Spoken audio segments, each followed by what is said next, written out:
ಕಾಲೇಜಿನಲ್ಲಿ ಮಕ್ಕಳಿಗೆ ಮುಂದೆ ನೀವು ಎಂತಹ ಸಂಗಾತಿಯನ್ನ ಆಯ್ಕೆ ಮಾಡ್ಕೋಬೇಕು ಅಂತ ಶಿಕ್ಷಣ ಕೊಟ್ಟಿದೀವಿ, ಯೋಚನೆ ಮಾಡಿ ನೋಡಿ. ಎಲ್ಲಾದ್ರೂ ಹೇಳ್ಕೊಟ್ಟಿದೀವ? ಮುಂದೆ ನೀವು ಎಂಥ ಸಂಗಾತಿಯನ್ನ ಆಯ್ಕೆ ಮಾಡ್ಕೊಂಡ್ರೆ ನಿಮ್ಮ ಕುಟುಂಬ ಚೆನ್ನಾಗಿರತ್ತೆ ಅಂತ ಯಾವ್ದಾದ್ರು ಟೆಕ್ಸ್ಟ್ ಬುಕ್ ಅಲ್ಲಿ ಇದೆಯಾ?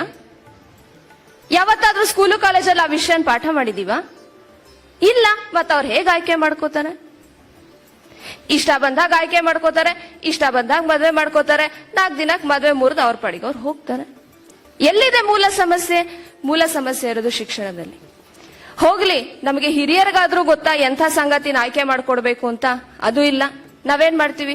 ಹುಡುಗಂಗೆ ಎಷ್ಟು ಸಂಬಳ, ಹುಡುಗಿ ಏನ್ ಓದಿದಾಳೆ, ಬೆಳಗಿದಾಳ, ಬೆಳಗಿದ್ರೇನು ಕಪ್ಪಗಿದ್ರೇನು ಅದನ್ನೇ ನೆಕ್ಕಕ್ಕಾಗತ್ತಾ? ಆಮೇಲೆ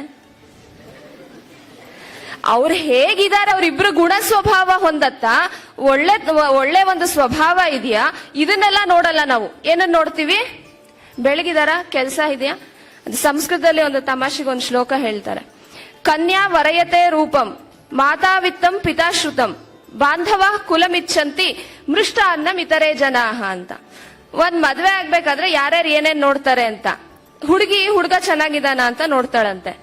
ಆಮೇಲಿಂದ ಅವರ ತಾಯಿ, ಹುಡುಗಿ ತಾಯಿ ಇರ್ತಾಳೆ, ಹುಡುಗಂಗ್ ದುಡ್ಡ ಎಷ್ಟು ಅಂತಾರೆ. ನಾ ಕಷ್ಟಪಟ್ಟಂಗ್ ನನ್ ಮಗಳು ಕಷ್ಟಪಡೋದ್ ಬೇಡಪ್ಪ, ದುಡ್ಡ ಎಷ್ಟಿದೆ ಹುಡುಗಂಗೆ ಅಂತ. ಆಮೇಲೆ ತಂದೆ ಏನ್ ಓದಿದಾನೆ ಅಂತ ನೋಡ್ತಾರಂತೆ. ಆಮೇಲೆ ಬಂಧು ಬಾಂಧವರೆಲ್ಲಾನು ಯಾವ ಜಾತಿ ಅಂತ ನೋಡ್ತಾರೆ. ಉಳ್ದವ್ರು ಏನ್ ಮಾಡ್ತಾರೆ ಅಂತಂದ್ರೆ ಊಟ ಹೇಗಿತ್ತು ಮದ್ವೆ ಮನೇಲಿ ಅಂತ ನೋಡ್ತಾರೆ. ನಾವಿವತ್ ನೋಡ್ತಿರೋದು ಇಷ್ಟೇನೆ. ಏನು ಜಾತಿ ಜಾತಕ ಇದನ್ನೆಲ್ಲ ಕೂರ್ಸಕ್ ಹೋಗ್ತೀವಿ. ಮತ್ ಅಲ್ಲೂ ಕೂಡ ಸಮಸ್ಯೆ. ಜಾತಿ ಜಾತಕ, ಜಾತಿ ಯಾವ ಜಾತಿ? ಎಲ್ಲರೂ ಮನುಷ್ಯ ಜಾತಿ. ಅದರಲ್ಲಿ ನಾವು ನಮ್ಮ ಗುಣ ಸ್ವಭಾವಕ್ಕೆ ಹೊಂದವ್ರನ್ನ ಆಯ್ಕೆ ಮಾಡ್ಕೋಬೇಕೇ ಹೊರತು ಜಾತಿ ನೋಡಿ ಮದ್ವೆ ಮಾಡ್ಕೊಂಡಿದ್ದ ಆಮೇಲಿಂದ ಅವರಿಬ್ಬರ ಮಧ್ಯೆ ಹೊಂದಾಣಿಕೆ ಎಲ್ಲಿ ಬರುತ್ತೆ? ಎಷ್ಟು ಮದ್ವೆಗಳು ಜಾತಕ ನೋಡಿ ಆಗಿವೆ, ಆ ಜಾತಕದಲ್ಲಿ ಇವ್ರು ಡೈವೋರ್ಸ್ ಆಗ್ತಾರೆ ಅಂತ ಗೊತ್ತೇ ಆಗಲ್ಲ. ಜಾತಕ ನೋಡಿ ಮದ್ವೆ ಮಾಡಿದವರೆಲ್ಲ ಇವತ್ತು ಚೆನ್ನಾಗಿದಾರ? ಇಲ್ಲ. ಅಥವಾ ಜಾತಕ ನೋಡದೆ ಎಷ್ಟೊಂದ್ ಜನ ಮದ್ವೆ ಆಗಿದ್ದಾರೆ, ಅವರ ಸಂಸಾರ ಎಲ್ಲ ಹಾಳಾಗಿ ಹೋಗಿದ್ಯಾ? ಖಂಡಿತ ಇಲ್ಲ, ಎರಡೂ ಇಲ್ಲ. ನಾವಿಲ್ಲಿ ಹೇಗೆ ಪ್ರಯತ್ನ ಪಡ್ತೀವೋ ಹಾಗೆ ನಮ್ಮ ಮುಂದಿನ ಭವಿಷ್ಯ ಇರತ್ತೆ ಹೊರತು ಎಲ್ಲೋ ಯಾವಾಗ್ಲೋ ನಮ್ಮ ಭವಿಷ್ಯ ನಿರ್ಧಾರ ಆಗಿ ಕೂತಿಲ್ಲ. ನಮ್ಮ ಭವಿಷ್ಯ ಹಿಂದೆನೆ ನಿರ್ಧಾರ ಹಾಗಿದ್ರೆ ಇವತ್ತಿನ ನಮ್ಮ ಪ್ರಯತ್ನಕ್ಕೆ ಅರ್ಥ ಏನಿದೆ? ಹಾಗಾದ್ರೆ ನಾವು ಕೈ ಕಟ್ಕೊಂಡು ಕೂತಿದ್ರೆ ಆಯ್ತು, ನಾವು ಕೂತಿದ್ ಕಡೆಗೆ ಊಟ ಬರುತ್ತೆ, ಬರ್ಬೇಕು ಅಂತಿದ್ರೆ ಬರುತ್ತೆ, ಇಲ್ದಿದ್ರೆ ಇಲ್ಲ. ಹಾಗೆ ಹೇಳಕ್ಕಾಗತ್ತಾ? ನಮ್ಮ ಸ್ವಪ್ರಯತ್ನದಿಂದನೇ ನಾವು ಮೇಲ್ ಬರ್ಬೇಕೇ ಹೊರತು ಯಾವುದೋ ಹಿಂದೆನೆ ನಮ್ ಬರ್ದಾಗಿದೆ ಬ್ರಹ್ಮ ಇಲ್ಲೆಲ್ಲ ಬರೆದು ಬಿಟ್ಟದನ್ನ ಅದ್ರಂತೆ ನನ್ನ ಜೀವನ ನಡೆಯುತ್ತೆ ಅಂತ ಇಲ್ಲ. ಈ ಶಿಕ್ಷಣವನ್ನ ನಾವು ಮಕ್ಕಳಿಗೆ ಕೊಟ್ಟಿದ್ದೆ ಆದ್ರೆ ನಿನ್ನ ಜೀವನ ನೀನ್ ನಿರ್ಮಾಣ ಮಾಡ್ಕೋಬೇಕು, ನಿನ್ನ ಸಂಗಾತಿಯನ್ನ ನೀನು ಆಯ್ಕೆ ಮಾಡ್ಕೋಬೇಕು. ಹೇಗೆ ಆಯ್ಕೆ ಮಾಡ್ಕೋಬೇಕು? ನಿನ್ನ ಜೀವನಕ್ಕೆ ಒಂದು ಗುರಿ ಇದೆ, ಗುರಿ ಇಟ್ಕೋ. ಆ ಗುರಿಗೆ ತಕ್ಕಂತಹ ಗುರಿ ಇನ್ನು ಯಾರಿಗಿದೆಯೋ ಅವ್ರನ್ನ ನಿನ್ನ ಬಾಳ ಸಂಗತಿಯಾಗಿ ಸ್ವೀಕರಿಸು.